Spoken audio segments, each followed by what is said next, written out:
പാടുക, എല്ലാവരും പാടുക. നമ്മൾ അഭിഷേകത്തിലേക്ക് പോവുകയാണ്. ഒരുമിച്ച് പാടുക.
ഭാഷാപരത്തെ ശ്രദ്ധിക്കട്ടെ, ശ്രദ്ധിക്കട്ടെ, ശ്രദ്ധിക്കട്ടെ.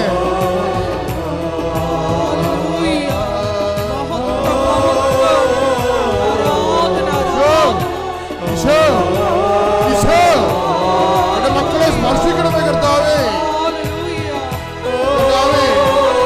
തിരുവനന്തപുരത്ത് വലതുകരം അടിപ്പെടുന്നതാണ് താല്പര്യകരം. മക്കളുടെ മേൽ വെക്കണേ പ്രാർത്ഥിക്കുന്നു. മാർഗ രോഗങ്ങള്, തീരാവേദികള്, ജീവിത ദുരിതങ്ങള് യേശു ക്രിസ്തുവിന്റെ ഉന്നതമായ നാമത്തില് മാറിപ്പോകട്ടെ. ചുണ്ടയുള്ളവര്, വേദനയുള്ളവര്, ജോലിയില്ലാത്തവര്, വീടില്ലാത്തവര്, വഴിയില്ലാത്തവര്, ഇന്റർവ്യൂ അഭിമുഖീകരിക്കുന്നവര്, കൊടുക്കാത്തവര്, മക്കളില്ലാത്തവര്, വിവാഹം വരാത്തവര്, വഴിയില്ലാത്തവര്, യേശുവേ, യേശുവേ, യേശുവേ. അഭിഷേകങ്ങളില്, സാമ്പത്തിക ബാധ്യതകളില്, ദുരിതങ്ങളില്, ആരോഗ്യരോഗങ്ങളിൽ വേദനിക്കുന്ന ഓരോ മകനും മകളും ജീവനോട് പ്രത്യക്ഷപ്പെട്ട പരിശുദ്ധ അമ്മയുടെ മധ്യസ്ഥത്തില് യേശുവിന്റെ നാമത്തില് ആരോഗ്യരോഗങ്ങള്, തീരാവേദികള് യേശുവിന്റെ നാമത്തില് മാറിപ്പോകട്ടെ.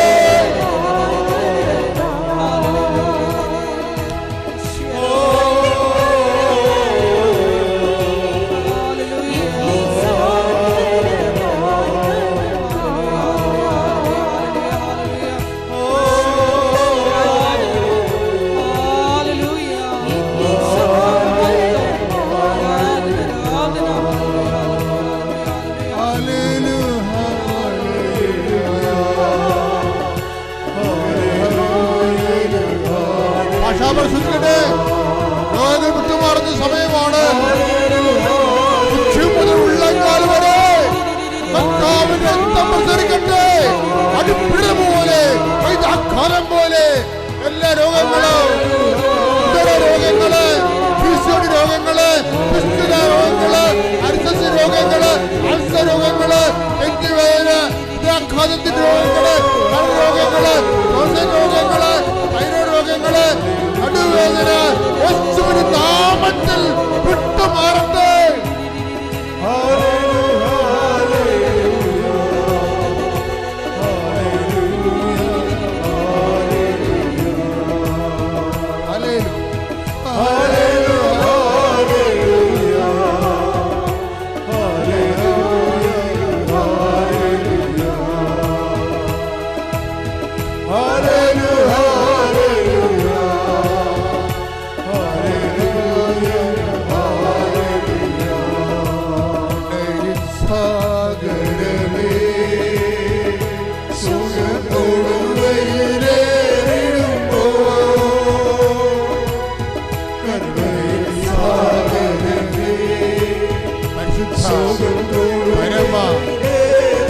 കാരുണ്യത്തിന് നേരവും ആരാധനയും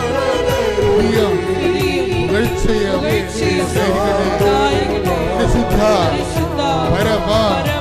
ഇത് കാരുണ്യത്തിന് നേരവും ആരാധനയും സ്തുതിയും പുകഴ്ചയും ആയിരിക്കട്ടെ. പരിശുദ്ധ പരമ ഇത് കാരുണ്യത്തിന് നേരവും ആരാധനയും സ്തുതിയും പുകഴ്ചയും ആയിരിക്കട്ടെ. കർത്താവേ, അങ്ങയുടെ ഇരുമുറിവാർന്ന വലതുകരം അങ്ങയുടെ മക്കളുടെ മേൽ വെക്കണമേ. ഉച്ച മുതല് ഉള്ളംകാല് വരെ കർത്താവിന്റെ രക്തം പടരട്ടെ. ആറ് രോഗികള്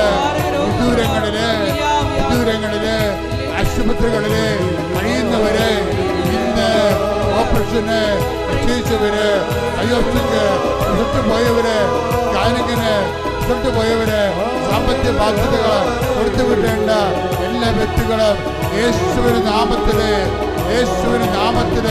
എല്ലാ തടസ്സങ്ങളും, എല്ലാ ദുരിതങ്ങളും, എല്ലാ തടസ്സങ്ങളും, എല്ലാ ശാപങ്ങളും, എല്ലാ ദുരിതങ്ങളും യേശുവിന്റെ നാമത്തില് വിട്ടുമാറട്ടെ.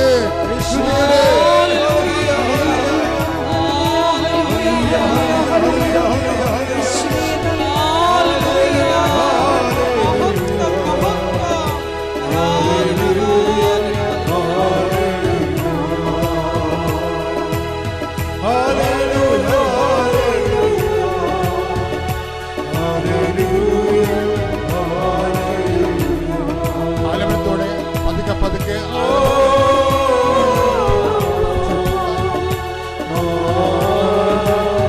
കണ്ണുകൾ അടച്ചുകൊണ്ട് ആത്മത്തോടെ കർത്താവ് സ്പർശിക്കുന്ന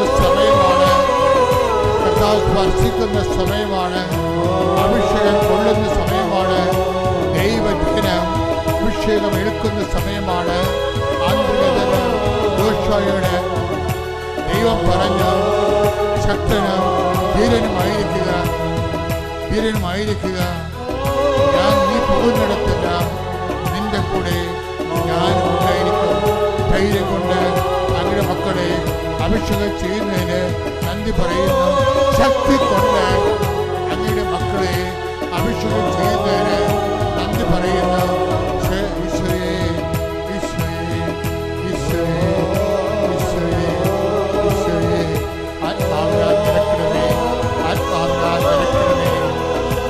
ശക്തീകരിക്കണമേ, അഭിഷേകം ചെയ്യണമേ, നിറയ്ക്കണമേ, ശക്തീകരിക്കണമേ, അഭിഷേകം ചെയ്യണമേ. ഭാഷാപരത്തോടെ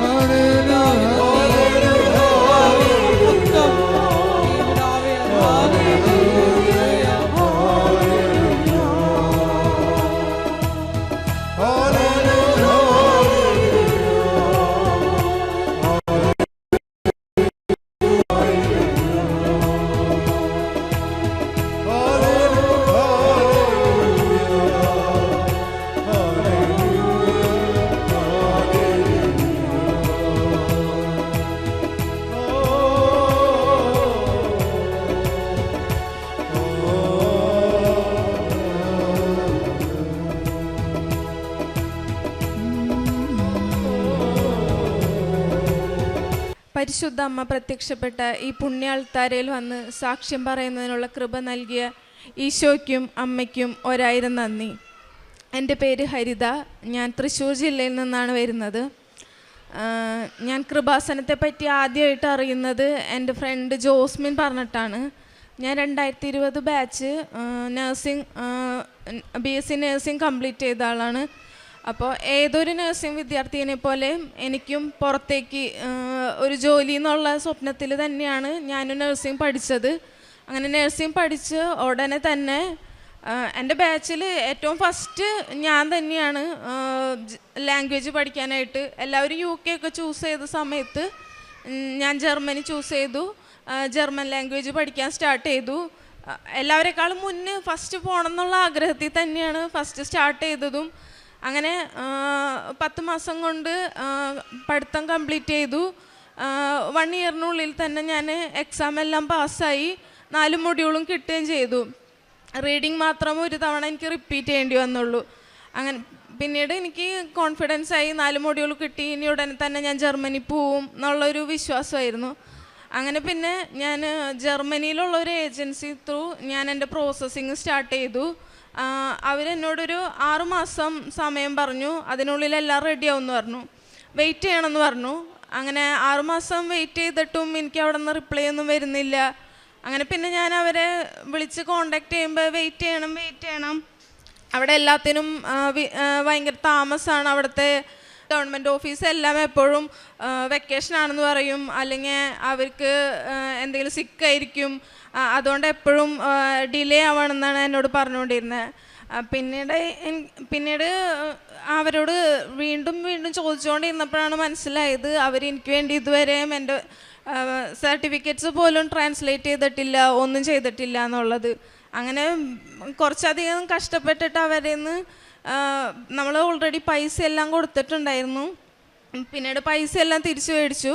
പിന്നീട് വീണ്ടും ഒരു ഏജൻസിയിൽ കൊടുത്തു. വീണ്ടും ഇതേ അനുഭവം തന്നെ. അതെനിക്ക് 1 ഇയറോളം എനിക്ക് പോയി. പിന്നെയും തളർന്നില്ല. എങ്ങനെയെങ്കിലും പോകണം, രക്ഷപ്പെടണം എന്നുള്ളൊരു മൈൻഡായിരുന്നു. അങ്ങനെ ഞാൻ പിന്നെ 3ാമതൊരു ഏജൻസിയിലും കൊടുത്തു. അത് നാട്ടിലുള്ള ഏജൻസി തന്നെയാണ് കൊടുത്തത്. അവിടെ അവർ പറഞ്ഞു വിത്തിൻ 3 months എല്ലാം റെഡിയാവും, എല്ലാം പെട്ടെന്ന് പോകാൻ പറ്റും, പക്ഷെ കോസ്റ്റ് കുറച്ച് കൂടുതലാന്ന് പറഞ്ഞു. എന്നാലും ഓക്കെ, എങ്ങനെയെങ്കിലും പെട്ടെന്ന് പോകണം, കാരണം ഗ്യാപ്പ് വന്നുകൊണ്ടിരിക്കുകയാണ്. അതുകൊണ്ട് നാട്ടിൽ ജോലി കിട്ടണില്ല. ഞാൻ ജസ്റ്റ് ഒന്ന് കയറി നോക്കിയായിരുന്നു. ഭയങ്കര സാലറി ഭയങ്കര കുറവായിരുന്നു. എനിക്ക് എഡ്യൂക്കേഷണൽ ലോൺ ഉണ്ടായിരുന്നു. EMI അടയ്ക്കാൻ പോലുള്ള പൈസ പോലും നാട്ടിൽ കയറുമ്പോൾ കിട്ടണുണ്ടായിരുന്നില്ല. അപ്പോൾ ഞാൻ ഇവിടെ ഒരു ട്യൂഷൻ സെൻറ്ററിൽ സ്റ്റാർട്ട് ചെയ്തു. ട്യൂഷൻ സെൻറ്ററിൽ പോകുമ്പോൾ അതിലും കൂടുതൽ പൈസ എനിക്ക് EMI അടയ്ക്കാനുള്ള പൈസ കിട്ടുമായിരുന്നു. അങ്ങനെ ഞാൻ ട്യൂഷൻ സെൻറ്ററിൽ പോയി തുടങ്ങി. എനിക്ക് 3 മാസം കൊണ്ട് എല്ലാം റെഡിയാക്കും എന്നുള്ള കോൺഫിഡൻസ് ആയതുകൊണ്ട് ഓക്കെ, 3 മാസമല്ലേ ട്യൂഷന് പോയാലും ഓക്കെ, എനിക്ക് കുഴപ്പമില്ല എന്ന് വിചാരിച്ചു. അങ്ങനെ പിന്നീട് 3 മാസം കഴിഞ്ഞിട്ടും ഒരനക്കവും ഇല്ല. പിന്നീടും ഇവരും ഇതുപോലെ തന്നെ പറയാൻ തുടങ്ങി. അപ്പം എനിക്ക് ആകെ വിഷമായി തുടങ്ങി, തകർന്നു പോയി തുടങ്ങി. കാരണം എല്ലാവരും വീട്ടുകാർ, നാട്ടുകാർ, ബന്ധുക്കൾ, ചോദ്യങ്ങൾ, അതാണ് സഹിക്കാൻ പറ്റാത്തത്. മെൻ്റലി ഭയങ്കര തകർന്നു പോയി. പിന്നീടാണ് എൻ്റെ ഫ്രണ്ട് പറഞ്ഞിട്ട് ഞാനിവിടെ വന്ന് ഉടമ്പടി എടുത്തു. ഉടമ്പടി എടുത്തപ്പോൾ തുടങ്ങിയൊരു ഓക്കെ, എന്ത് വന്നാലും ദൈവം കൂടെ ഉണ്ടാവണേ, എത്ര വിഷമം വന്നാലും കുഴപ്പമില്ല, ദൈവമേ കൂടെ ഉണ്ടായാൽ മതി. അങ്ങനെ ഞാൻ മുന്നോട്ട് പോയി. അങ്ങനെ മെയ് ആയിട്ടും എനിക്ക് അവരുടെ അടുത്തുനിന്ന് ഒരു റിപ്ലൈയും വരുന്നില്ല. ഓൾറെഡി എനിക്ക് മാർച്ചിൽ എൻ്റെ ഇൻ്റർവ്യൂ എല്ലാം 2023 മാർച്ചിൽ എൻ്റെ ഇൻ്റർവ്യൂ എല്ലാം കഴിഞ്ഞ് കോൺട്രാക്റ്റ് എല്ലാം വന്നിട്ടുണ്ടായിരുന്നു. പക്ഷേ ഇവർ പറഞ്ഞ പോലെ ഡെഫിസിറ്റ് ബഷേഡ് എന്ന് പറഞ്ഞിട്ട് ഒരു സർട്ടിഫിക്കറ്റ് വന്നെങ്കിലേ ബാക്കി പ്രോസസ്സിങ് നടക്കുള്ളൂ. അത് ശരിയാവുന്നില്ല എന്നാണ് അവർ പറയുന്നുണ്ടായിരുന്നത്. അങ്ങനെ ഞാൻ ഫൈനലി മെയ് വരെ വെയിറ്റ് ചെയ്തു. മെയ് ആയിട്ടും ഒന്നും വരാതായപ്പോൾ ഞാൻ ഡയറക്റ്റ് ഏജൻസിയിൽ പോയിട്ട് പറഞ്ഞു, ഇനി എനിക്ക് കണ്ടിന്യൂ ചെയ്യാൻ പറ്റില്ല, എൻ്റെ സമയം പോയിക്കൊണ്ടിരിക്കുക, നാട്ടിലെങ്കിൽ നാട്ടിൽ എനിക്ക് ജോലിക്ക്. കാരണം എൻ്റെ ഒറിജിനൽ സർട്ടിഫിക്കറ്റ്സ് എല്ലാം അവർ മേടിച്ച് വെച്ചിട്ടുണ്ടായിരുന്നു. സർട്ടിഫിക്കറ്റ്സ് എല്ലാം തായോ, എൻ്റെ ഫണ്ട് റീഫണ്ട് ചെയ്യണമെന്ന് പറഞ്ഞു. അങ്ങനെ ഞാൻ ഏജൻസിക്കാർ ഓക്കെ, ഞാൻ ഫണ്ട് റീഫണ്ട് ചെയ്യാമെന്ന് പറഞ്ഞു. പക്ഷേ ഞാൻ ഒരു ഹോപ്പിലാണ് പോയത്. ഹരിത വെയിറ്റ് ചെയ്യ്, ഞങ്ങൾ റെഡിയാക്കി തരാം എന്നുള്ളൊരു വേട് അവരെ നിന്ന് കിട്ടുന്നുള്ള ഒരു ഹോപ്പിലാണ് ഞാൻ അവിടെ പോയത്. പക്ഷെ അവരെനിക്ക് ഫണ്ട് റീഫണ്ട് ചെയ്യാം, പ്രോസസ്സിങ് സ്റ്റോപ്പ് ചെയ്തോളൂ എന്ന് പറഞ്ഞപ്പോൾ ഞാനപ്പോൾ ഉടമ്പടി ഉപ്പെടുത്ത് ഞാൻ കൈ പിടിച്ചിട്ടുണ്ടായിരുന്നു. അവിടെ ഏജൻസിയിൽ ഞാൻ അവിടെ ഇരുന്ന് ഉടമ്പടി ഉപ്പ് അവിടെ ഇട്ടു. ഞാൻ പ്രാർത്ഥിച്ചു, ചങ്ക് പൊട്ടി കരഞ്ഞിട്ടാണ് ഞാൻ അവിടെ നിന്ന് ഇറങ്ങിപ്പോന്നത്. വീട്ടിൽ വന്നു, അമ്മ ചോദിച്ചു എന്തായി മോളെ എന്ന് ചോദിച്ചു. പ്രോസസ്സിങ് സ്റ്റോപ്പ് ചെയ്തൊന്നും പറയാൻ തോന്നിയില്ല. എന്തോ ഉള്ളിൽ നിന്ന് ആരോ പറഞ്ഞു 3 ആഴ്ച കൊണ്ട് എല്ലാം റെഡിയാവുമെന്ന് പറയാൻ പറഞ്ഞു. ഞാൻ അമ്മയുടെ അടുത്ത് പറഞ്ഞു 3 ആഴ്ചയും കൂടെ വെയിറ്റ് ചെയ്യാൻ അവർ പറഞ്ഞതെന്ന് പറഞ്ഞു. കറക്റ്റ് ഒരു 3 ആഴ്ച ഞാനത് ചിന്തിച്ചു പോലും ഇല്ല. പക്ഷേ 3 ആഴ്ചയ്ക്കുള്ളിൽ എനിക്ക് ജർമ്മനിയിൽ നിന്ന് എൻ്റെ എംപ്ലോയർ എനിക്ക് ഡയറക്റ്റ് മെസ്സേജ് വിട്ടു, ഡെഫിസിറ്റ് ഷെയ്ഡ് റെഡി ആയിട്ടുണ്ട്. അത് കഴിഞ്ഞിട്ട് പറഞ്ഞു വിസ പ്രീ അപ്രൂവൽ എടുക്കാൻ പോവാണ്, വെയിറ്റ് ചെയ്യണം, പെട്ടെന്ന് തന്നെ ഒരു മാക്സിമം ഏറ്റവും ഫാസ്റ്റായിട്ട് റെഡിയാക്കി തരാമെന്ന് പറഞ്ഞു. പിന്നീട് അത് ഒരു 2 വീക്സിൽ എനിക്ക് വിസ പ്രീ അപ്രൂവലും വന്നു. പിന്നെ VFSൻ്റെ അപ്പോയിൻമെൻറ്റ്, പിന്നെ അവിടെ നിന്നെല്ലാം വെരി ഫാസ്റ്റായിരുന്നു. VFSൽ അപ്പോയിൻമെൻറ്റ് കിട്ടി. വിത്തിൻ എ വീക്കിൽ എനിക്ക് വിസയും വന്നു. ഞാൻ പിന്നീട് ആഗസ്റ്റ് 2 ഞാൻ ജർമ്മനിക്ക് പോവുകയാണ് ഉണ്ടായത്. ജർമ്മനിയിൽ ഇത്ര നാൾ വെയിറ്റ് ചെയ്തപ്പോൾ എനിക്ക് ഭയങ്കര വിഷമമുണ്ടായിരുന്നു. പക്ഷെ ഞാൻ അപ്പോഴും പ്രാർത്ഥിക്കുമ്പോൾ ഞാൻ പറയുന്നു, ദൈവമേ വെയിറ്റ് ചെയ്താലും ഓക്കെ, ഏറ്റവും ബെസ്റ്റ് തന്നെ എനിക്ക് തരണം ദൈവമേന്ന്. അതുപോലെ അവിടെ ചെന്നപ്പോഴാണ് എനിക്ക് വെയിറ്റ് ചെയ്ത് എൻ്റെ അർത്ഥം മനസ്സിലായത്. ഏറ്റവും ബെസ്റ്റ് സ്ഥലത്ത് തന്നെ ഏറ്റവും ബെസ്റ്റ് സാലറിയിൽ എനിക്ക് ജോലി കിട്ടിയിട്ടുണ്ടായിരുന്നു. ഞാനിപ്പോൾ 1.5 വർഷം അവിടെ ജോലി ചെയ്തു. ഇപ്പോൾ ഞാൻ നാട്ടിൽ വെക്കേഷൻ വന്നതാണ്. എൻ്റെ വിവാഹം കഴിഞ്ഞു ജനുവരി 19. എനിക്കറിയില്ല എൻ്റെ നാട്ടിൽ ഇത്രയും അടിപൊളി വിവാഹം നടന്നിട്ടുണ്ടോയെന്ന് എനിക്കറിയുന്നില്ല. എൻ്റെ പേരൻസിൻ്റെ 10 പൈസ എടുക്കാണ്ട് ഫുൾ എമൗണ്ട് ഞാൻ എടുത്തിട്ടാണ് എൻ്റെ വിവാഹം നടന്നത്. എൻ്റെ അനിയത്തിനെ എനിക്ക് പഠിപ്പിക്കാൻ പറ്റുന്നുണ്ട്. ഇപ്പോൾ ഒത്തിരി ഹാപ്പിയാണ് ഞാൻ. പരിശുദ്ധ അമ്മയുടെ പ്രത്യക്ഷീകരണത്തിൻ്റെ സാക്ഷിയെ എന്നെ ഉയർത്തിയതിന് ഈശോയ്ക്കും അമ്മയ്ക്കും 1000 നന്ദി. ഉടമ്പടി ധ്യാനത്തിലൊക്കെ ജോസഫ് അച്ഛൻ പറയാറുണ്ട്, ധ്യാനത്തിൻ്റെ ഇടയിൽ ഓരോരുത്തർക്കും രോഗസൗഖ്യങ്ങൾ കൊടുക്കാറുണ്ടെന്ന് കേട്ടിട്ടുണ്ട്. പക്ഷെ എനിക്കതത്ര വിശ്വാസം ഉണ്ടായിരുന്നില്ല. ആ സമയത്ത് ഉടമ്പടി എടുത്ത സമയത്ത് എനിക്ക് കാലിൻ്റെ ഒടിയിലൊരു ചൊറിച്ചിൽ പോലെ വന്നിരുന്നു. പക്ഷെ അത് സ്കിൻ ഡോക്ടറൊന്നും കണ്ടിട്ട് മാറുന്നുണ്ടായിരുന്നില്ല. അപ്പോൾ ഞാൻ ഉടമ്പടി എടുത്തിട്ട് എനിക്ക് പ്രത്യേകിച്ച് അനുഭവങ്ങളൊന്നും ഇല്ലാതിരിക്കുന്ന സമയമായതുകൊണ്ട് അപ്പം ഞാൻ ദൈവത്തിനോട് പറഞ്ഞു, ദൈവം കൂടെ ഉണ്ടെങ്കിൽ എനിക്കതിനൊരു അനുഭവം തരണേന്ന് പറഞ്ഞു പ്രാർത്ഥിച്ചു. അങ്ങനെ ഒരു ദിവസത്തെ ധ്യാനത്തിൽ അച്ഛൻ പറഞ്ഞു, തൊടയുടെ ഇടയിൽ ചൊറിച്ചിലുള്ള വ്യക്തിനെ സുഖപ്പെടുത്തുന്നു എന്ന് പറഞ്ഞു. ഞാൻ പിന്നീട് ആ സമയത്തൊന്നും ഞാൻ ഓയിൻമെൻ്റ് ഒന്നും യൂസ് ചെയ്യാറുണ്ടായിരുന്നില്ല. കൃപാസനത്തിൽ തൈലം മാത്രമാണ് ഞാൻ പുരട്ടിയിരുന്നത്. എനിക്ക് അത്ഭുതം എന്ന് പറയാം, കാരണം ഞാൻ കുറേ നാൾ സ്കിൻ ഡോക്ടറെ കണ്ട് ഞാൻ ഓയിൻമെൻ്റ് എല്ലാം തേച്ചിരുന്നു. പക്ഷെ എനിക്കൊരു മാറ്റം ഉണ്ടായിട്ടുണ്ടായിരുന്നില്ല. പക്ഷെ തൈലം മാത്രം പുരട്ടി ഞാൻ പ്രാർത്ഥിച്ചു. അച്ഛനത് പറഞ്ഞതിന് ശേഷം എനിക്ക് പൂർണ്ണമായിട്ട് സൗഖ്യം ഉണ്ടായിട്ടുണ്ട്. പ്രേക്ഷിത പ്രവർത്തനമായിട്ട് ഞാനിവിടെ നിന്ന് കിട്ടുന്ന പത്രങ്ങൾ ഞാൻ ബസ് സ്റ്റാൻഡിലും പിന്നെ ഞാൻ ജോലിക്ക് പോയിരുന്ന സ്ഥലങ്ങളിലെല്ലാം എല്ലാവർക്കും ഈശോയുടെ അമ്മയുടെയും കാര്യങ്ങൾ പറഞ്ഞ് ഞാൻ കൊടുക്കാറുണ്ടായിരുന്നു. പിന്നെ അതുപോലെ കാരുണ്യപ്രവൃത്തി ആ സമയത്ത് ചെയ്യാൻ എൻ്റെ കയ്യിൽ ഒത്തിരി ചെയ്യാനൊന്നും സാധിച്ചിട്ടുണ്ടായിരുന്നില്ല. പക്ഷേ എല്ലാ ആഴ്ചയും മുടങ്ങാതെ ഞാൻ ഒരാൾക്ക് ഒരു വയ്യാത്ത ഒരാൾക്ക് ഞാൻ പൊതിച്ചോറ് ഞാൻ മുടങ്ങാതെ ഞാൻ കൊടുക്കാറുണ്ടായിരുന്നു. ആത്മീയ ജീവിതത്തിൽ ഞാൻ ബൈബിളൊന്നും അങ്ങനെ വായിച്ചിട്ടില്ല. ഫ്രണ്ട്സൊക്കെ പറഞ്ഞ് എന്താണ് ബൈബിള് അതെല്ലാം അറിയായിരുന്നു. പക്ഷെ ഞാൻ പിന്നീട് ഉടമ്പടി എടുത്തതിന് ശേഷം മുടങ്ങാതെ 1/2 മണിക്കൂർ വീതം എല്ലാ ദിവസവും ബൈബിൾ വായിക്കുമായിരുന്നു. കൊന്ത ചൊല്ലാറുണ്ടായിരുന്നു, സാക്ഷ്യങ്ങൾ കാണാറുണ്ടായിരുന്നു. കാരണം എനിക്ക് ഈ സമയത്തൊക്കെ ഭയങ്കര വിഷമം വരുമ്പോൾ കരച്ചിലായിരുന്നു മെയിൻ. പിന്നീട് ഞാൻ സങ്കടം വരുമ്പോൾ സാക്ഷ്യം കാണാൻ തുടങ്ങി. സാക്ഷ്യം കാണുമ്പോൾ നമുക്ക് എങ്ങനെ പ്രാർത്ഥിക്കണ്ടേ, സങ്കടം വന്നാലും ഒക്കെ സാക്ഷ്യം കാണുമ്പോൾ ഭയങ്കര സന്തോഷമായിരുന്നു. എല്ലാത്തിനും ഒരു മാറ്റം ഉണ്ടാവും എന്നൊരു പ്രതീക്ഷ കിട്ടിയിരുന്നത് സാക്ഷ്യങ്ങൾ കണ്ടപ്പോഴായിരുന്നു. പിന്നെ അതുപോലെ അച്ഛൻ്റെ ധ്യാനം കണ്ടപ്പോഴാണ് എനിക്ക് എങ്ങനെയാണ് കൃത്യമായിട്ട് പ്രാർത്ഥിക്കേണ്ടത്.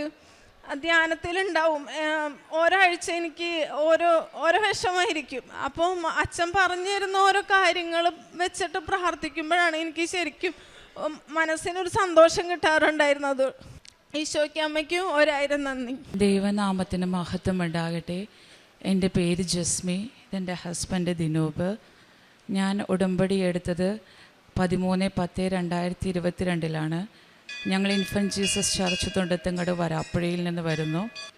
ഞാൻ കഴിഞ്ഞ ലീവിന് വന്നപ്പോൾ, മെയിലാണ് ലീവിന് വന്നപ്പോൾ ഞങ്ങൾ ഉടമ്പടി പുതുക്കിയിരുന്നു. അപ്പോൾ അതിലൊരു നിയോഗമായി വെച്ചത് ഫാമിലിയുമായിട്ട് ഒന്നിച്ച് താമസിക്കുവാനുള്ള ഒരു അനുഗ്രഹത്തിന് വേണ്ടിയിട്ടാണ്. ഞാൻ വർക്ക് ചെയ്യുന്നത് അബുദാബിയിൽ നഴ്സായിട്ടാണ്. എൻ്റെ ഹസ്ബൻഡ് കുവൈറ്റിലും മക്കൾ ഇവിടെയുമാണ്. അപ്പോൾ ഞങ്ങളൊരു നിയോഗം അങ്ങനെ വെച്ചു. പക്ഷെ അത് ഏത് വഴിയോട് കൂടിയാണെന്ന് എനിക്ക് അറിഞ്ഞുകൂടാ. പക്ഷെ അങ്ങനെ നിയോഗം വെച്ചിട്ട് പോയി. അങ്ങനെ ഇപ്രാവശ്യം ലീവ് കഴിഞ്ഞ് പോയപ്പോഴേ എനിക്ക് ഭയങ്കര സങ്കടമായിരുന്നു. പിള്ളേരെ വിട്ടു പോകുന്നതിനുള്ള സങ്കടം ഭയങ്കരമായിരുന്നു. എല്ലാ പ്രാവശ്യവും ഉണ്ടെങ്കിലും അതൊരു ഒരാഴ്ച കഴിയുമ്പോൾ മാറും. ഇപ്രാവശ്യമാണെങ്കിലും അത് കൂടിക്കൊണ്ടിരുന്നു. അങ്ങനെ എൻ്റെ സങ്കടം കണ്ട് എൻ്റെ അനുജത്തി അയർലൻഡിലാണ് വർക്ക് ചെയ്യുന്നത്. അവൾ എന്നോട് ചോദിച്ചു എന്താണ് കാരണം. അപ്പം ഞാൻ ഇങ്ങനെയൊക്കെ പറഞ്ഞു. അപ്പം ഞാൻ അവളോട് പറഞ്ഞു, നിങ്ങളുടെ അവിടെ, അവൾ ഫാമിലിയുമായിട്ടാണ് താമസിക്കുന്നത്, അപ്പം അവിടെ എന്തെങ്കിലും വേക്കൻസി ഉണ്ടോ എന്ന് ചോദിച്ചപ്പോൾ അവൾ എന്നോട് പറഞ്ഞു അവിടെ ഡയറക്റ്റായിട്ടൊന്നും പറ്റില്ല, ഞാൻ വന്ന ഏജൻസിയിലൊന്ന് ചോദിച്ചു നോക്കാൻ പറഞ്ഞു. അങ്ങനെ ഞാൻ ആ ഏജൻസിയിൽ ചോദിച്ചപ്പോൾ നിലവിൽ വേക്കൻസീസ് ഒന്നും ഇല്ല എന്നുള്ളൊരു റിപ്ലൈ ആണ് ഞങ്ങൾക്ക് കിട്ടിയത്. അങ്ങനെ ഇരിക്കുമ്പോൾ ഒരു 2-3 ദിവസം കഴിയുമ്പോൾ അവളുടെ നഴ്സിംഗ് ഹോമിൽ അവളുടെ HR വരികയും അവൾ ജസ്റ്റ് ഒന്ന് ഞങ്ങളുടെ കാര്യം ഇങ്ങനെ എൻ്റെ കാര്യമാണ് ഫസ്റ്റ് അവൾ സംസാരിച്ചത്. അങ്ങനെ സംസാരിച്ചപ്പോൾ അവർ പറഞ്ഞു ഒന്ന് മെയിൽ ഐ ഡി തരാം, ബയോഡേറ്റ സെൻഡ് ചെയ്യാൻ പറഞ്ഞു. അങ്ങനെ ഞാൻ ബയോഡേറ്റ സെൻഡ് ചെയ്തു. ഒരു റിപ്ലൈയും അവരുടെ ഭാഗത്തു നിന്നുണ്ടായില്ല. അവർ ജസ്റ്റ് വെയിറ്റ് ചെയ്യും. അങ്ങനെ ഒരാഴ്ച 2 ആഴ്ച അങ്ങനെ 1 മാസം അങ്ങനെയൊക്കെ കഴിഞ്ഞു. അങ്ങനെ ഒരു വെയിറ്റ് ചെയ്യുക എന്നുള്ള ഒരു ഇത് മാത്രമായിരുന്നു അവരുടെ ഭാഗത്തുനിന്ന് ഉള്ള മറുപടി ആയിരുന്നത്. അങ്ങനെ ഇരിക്കുമ്പോൾ എൻ്റെ അമ്മച്ചി പറഞ്ഞു ഹസ്ബൻഡിൻ്റെ ബയോഡേറ്റ ഒന്ന് സെൻഡ് ചെയ്തുകൂടെ എന്ന് ചോദിച്ചു. പക്ഷേ ഞങ്ങൾക്കറിയാം ഹസ്ബൻഡ് നേഴ്സിംഗ് എയ്ഡ് എന്നുള്ളൊരു എക്സ്പീരിയൻസ് ആയതുകൊണ്ട് അതിലവിടെ അക്സെപ്റ്റബിൾ അല്ല. കാരണം ഞങ്ങളത് അന്വേഷിച്ചിരുന്നു, ഏജൻസിയിൽ അതൊരു അക്സെപ്റ്റബിൾ അല്ല എന്ന് പറഞ്ഞത് കാരണം ഞങ്ങളത് ബയോഡേറ്റ സെൻഡ് ചെയ്യാൻ ഞങ്ങൾക്ക് അധികം താല്പര്യം ഉണ്ടായിരുന്നില്ല. എന്നാലും അമ്മച്ചിയുടെ നിർബന്ധപ്രകാരം ഞങ്ങളത് ബയോഡേറ്റ സെൻഡ് ചെയ്ത് ഒരു 2 ദിവസത്തിനുള്ളിൽ ഹസ്ബൻഡിന് ഇൻ്റർവ്യൂവിൻ്റെ ഡേറ്റ് ഷെഡ്യൂൾ ചെയ്ത് വന്നു. അപ്പോൾ എനിക്ക് ഭയങ്കര അത്ഭുതകരമായി. കാരണം ഞാനൊരു ഇൻ്റർവ്യൂ 1 മാസമായിട്ട് ഞാൻ ചോദിച്ചിട്ട് അവർ എനിക്ക് തന്നില്ല. അപ്പോൾ ഹസ്ബൻഡിന് കിട്ടിയപ്പോൾ എനിക്ക് മനസ്സിലായി ഇതിൽ മാതാവ് ഇടപെട്ടിട്ടുണ്ട് എന്നുള്ള ഒരു കാര്യം മനസ്സിലായി. അങ്ങനെ ഞാൻ മാതാവിനോട് പറഞ്ഞു എനിക്കും ഒരു ഇൻ്റർവ്യൂ ഷെഡ്യൂൾ ചെയ്തതാ. അങ്ങനെ എൻ്റെ ഒരു ശല്യം സഹിക്കാതെയാണെന്ന് തോന്നുന്നു മാതാവ് 2 ദിവസത്തിനുള്ളിൽ എനിക്കും ഒരു ഇൻ്റർവ്യൂ ചെയ്തു തന്നു. അങ്ങനെ ഞങ്ങൾ 2 പേരും ആ ഇൻ്റർവ്യൂവിന് അറ്റൻഡ് ചെയ്തു. ഒരു 1 hour എടുത്ത ഒരു ഇൻ്റർവ്യൂ ആയിരുന്നു 2 പേർക്കും. ഞാൻ മാതാവിൻ്റെ തൈലൊക്കെ ഉപയോഗിച്ചിട്ടാണ് ആ ഇൻ്റർവ്യൂ അറ്റൻഡ് ചെയ്തത്. അങ്ങനെ 2 ദിവസത്തിനുള്ളിൽ അവർ പറഞ്ഞു 2 പേരും പാസ്സായിട്ടുണ്ട് എന്നുള്ള ഒരു ഇതായിരുന്നു. പിന്നീടുള്ള കാര്യം എന്ന് പറഞ്ഞാൽ മാതാവ് ഓടി നടന്ന എല്ലാ കാര്യം ചെയ്ത പോലെയാണ്. ഞങ്ങൾക്ക് ഓഫർ ലെറ്റർ, പിറ്റേ ദിവസം കോൺട്രാക്റ്റ്, പിന്നെ ഞങ്ങൾക്ക് ഒരു 8-10 ക്ലാസ് ഉണ്ടായിരുന്നു. ആ ക്ലാസ്സൊക്കെ ഒരാഴ്ച കൊണ്ട് തന്നെ ഞങ്ങളെല്ലാം ഫിനിഷ് ചെയ്ത് എല്ലാ കാര്യങ്ങളും പെട്ടെന്ന് തന്നെ അത് റെഡിയായി. പിന്നെ വർക്ക് പെർമിറ്റിൻ്റെ അതും 2 മാസം, എല്ലാത്തിനും ഞങ്ങൾക്കൊരു 2 മാസം അതിൽ പിടിച്ചുള്ളൂ. വർക്ക് പെർമിറ്റിൻ്റെ കാര്യം പറയുകയാണെങ്കിൽ ഞങ്ങളവിടെ കുറച്ച് ഡിഫിക്കൽട്ടീസ് ഫേസ് ചെയ്യേണ്ടതായിട്ട് വന്നു. ഞങ്ങൾ ഡയറക്റ്റ് ആയത് കാരണം ആ ഒരു സൈറ്റിൽ കയറി അപ്ലൈ ചെയ്യാനുള്ള ഞങ്ങൾക്ക് പറ്റുന്നില്ല. ഒത്തിരി തവണ ഞങ്ങൾ ട്രൈ ചെയ്തു. ലാസ്റ്റ് ഞങ്ങൾ വിചാരിച്ചു ചിലപ്പോൾ ഇത് യേശുവിന് വേണ്ടായിരിക്കും, യേശു വേണ്ടെന്ന് പറഞ്ഞിട്ടുണ്ടാകും എന്ന് വിചാരിച്ച് ഞങ്ങളത് ഡിസ്കണ്ടിന്യൂ ചെയ്യുന്ന സമയത്താണ് ഞാനിങ്ങനെ ബൈബിളിൽ കൂടെയാണ് എപ്പോഴും ഞാൻ യേശുവിനോട് സംസാരിക്കാറ്. എനിക്ക് ഒത്തിരിയേറെ കാര്യങ്ങൾ യേശു ബൈബിളിൽ കൂടെ തന്നെ പറഞ്ഞു തരാറ്. അന്ന് എനിക്ക് കിട്ടിയ വചനമെന്ന് പറഞ്ഞ ഏഷ്യ 22:22 ദാവീദ് ഭവനത്തിൻ്റെ താക്കോൽ ഞാൻ അവൻ്റെ തോളിൽ വെച്ചു കൊടുക്കും, ഞാൻ അടച്ചാൽ ആരും തുറക്കുകയോ ഞാൻ തുറന്നാൽ ആരും അടയ്ക്കുകയോ ഇല്ല എന്നുള്ളത്. അത് ഞാൻ കേട്ട് കഴിഞ്ഞപ്പോൾ തന്നെ ഒരു പിറ്റേ ദിവസം തന്നെ നമ്മുടെ ഡെയിലി ബ്രെഡിൽ ജോസഫ് അച്ഛൻ പറയുന്ന ഈ വചനം തന്നെ. അപ്പോൾ എനിക്ക് മനസ്സിലായി ഇത് എനിക്ക് മുന്നോട്ട് പോകുമെന്നാണ് ഈശോ പറയുന്നത്, അതെല്ലാം ശരിയാവും എന്നുള്ളൊരിതായിരുന്നു.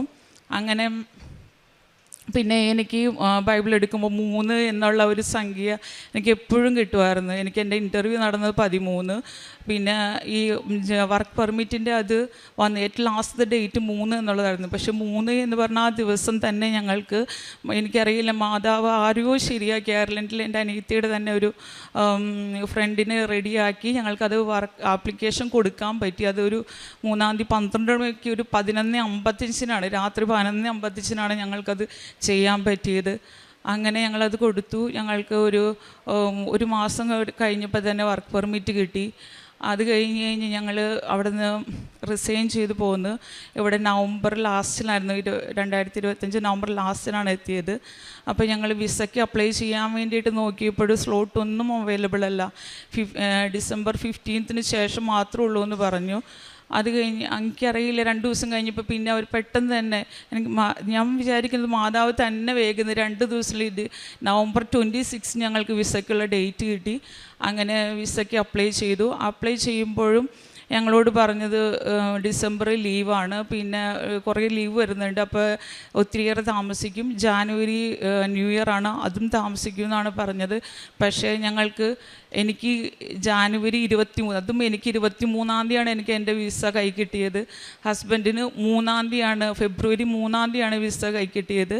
ഒക്കെ എനിക്ക് 3 എന്ന് പറഞ്ഞൊരു സംഖ്യയിലായിരുന്നു. മാതാവ് ശരിക്കും ഇതിൽ മാതാവ് ഇടപെട്ട് ഞങ്ങൾക്ക് തന്നിരുന്ന ഒരു കാര്യമാണെന്ന് ഞങ്ങൾക്ക് മനസ്സിലായി. പിന്നെ അങ്ങനെ ഞങ്ങൾക്ക് വിസയും പാസ്പോർട്ടും ഞങ്ങളുടെ കയ്യിലുണ്ട്, മാതാവിനെ കാണിക്കാൻ ഞാൻ കൊണ്ടുവന്നിട്ടുണ്ട്. അങ്ങനെ ഞങ്ങൾ ഈ ടിക്കറ്റ് ഈ 20-ാം തീയതി ഫെബ്രുവരി 20-ാം തീയതിക്ക് ഞങ്ങൾ ടിക്കറ്റ് എടുത്തു. അങ്ങനെ ഞങ്ങൾ 20-ാം തീയതി അയർലൻഡിലേക്ക് പോവുകയാണ്.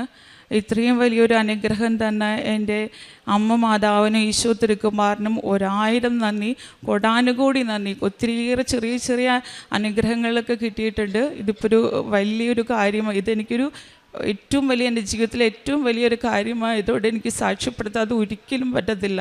അങ്ങനെ സാക്ഷ്യപ്പെടുത്തിയിരിക്കുന്നു. പിന്നെ ഞാൻ പ്രേക്ഷിത പ്രവർത്തനമായിട്ട് ചെയ്തത്, എനിക്ക് അബുദാബിയിൽ വെച്ച് ഞാൻ പത്രം കൊണ്ടുപോയി അവിടെ എല്ലാവർക്കും ഞാൻ വർക്ക് ചെയ്യുന്നിടത്തോടും പിന്നെ പള്ളികളിലുമൊക്കെ ഞാൻ കൊടുക്കുമായിരുന്നു. അല്ലാതെ കാരുണ്യപ്രവൃത്തി എനിക്ക് അവിടെ വെച്ച് ചെയ്യാൻ പറ്റാറില്ല. അവിടെ ഞങ്ങൾ അഖണ്ഡ ജപമാലയുണ്ട്, അഖണ്ഡ ജപമാല കൂടുകയും അങ്ങനെയൊക്കെ എല്ലാം ചെയ്യും. 2 ആഴ്ച കൂടുമ്പോൾ കുമ്പസാരിക്കുകയൊക്കെ ചെയ്യും. ഇവിടെ നാട്ടിൽ വന്നപ്പോൾ ഞാൻ എല്ലാ ദിവസവും കുർബാനയ്ക്ക് പോയും 2 ആഴ്ച കൂടുമ്പോൾ കുമ്പസാരിക്കുകയും അങ്ങനെ ആത്മീയപരമായി ഞാൻ എല്ലാ കാര്യങ്ങളിലേക്കും ഞാൻ ശ്രദ്ധ ചെലുത്തി പോന്നിട്ടുണ്ടായിരുന്നു. പിന്നെ ഞാൻ പത്രം വീടുകൾ തോറുമാണ് കയറി ഇറങ്ങിയാണ് ഞാൻ കൊടുക്കാറുള്ളത്.